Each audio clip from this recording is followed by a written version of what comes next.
Mass immigration and open border policies didn't end with Trudeau. They're set to accelerate under Prime Minister Mark Carney. Between January and March 2025, Canada processed 28,880 asylum claimants through both the CBSA and IRCC. That amounts to over 320 people per day. If this pace continues, the country is on track to process more than 115,000 asylum seekers in a single year, a historic record that dwarfs previous decades. The vast majority of these claimants are not spread evenly across the country.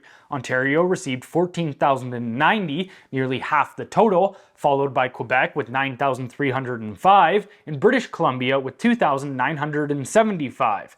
That's 92% of all asylum claimants concentrated in just 3 provinces. Alberta took in 1,730, while every other province and territory barely registered.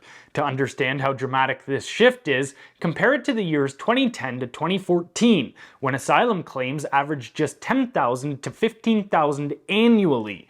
In 2013, there were just over 10,000 claims in total, about the same amount Canada now processes in a single month.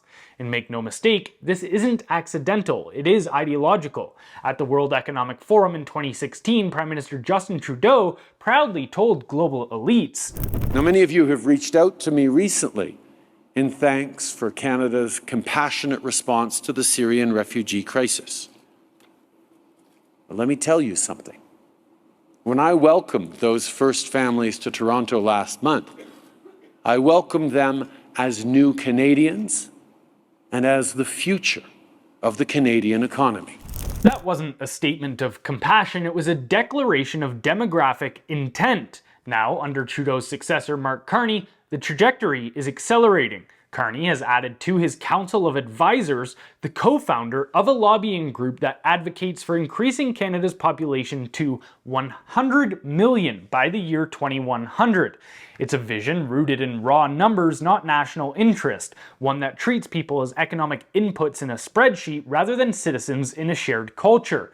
Canada's asylum system has been transformed from a shield for the persecuted into a pipeline for global migration, used to bypass traditional immigration channels. And as services collapse under the weight of uncontrolled demand, ordinary Canadians are told to accept it as inevitable, progress even. This isn't compassion, it is social engineering.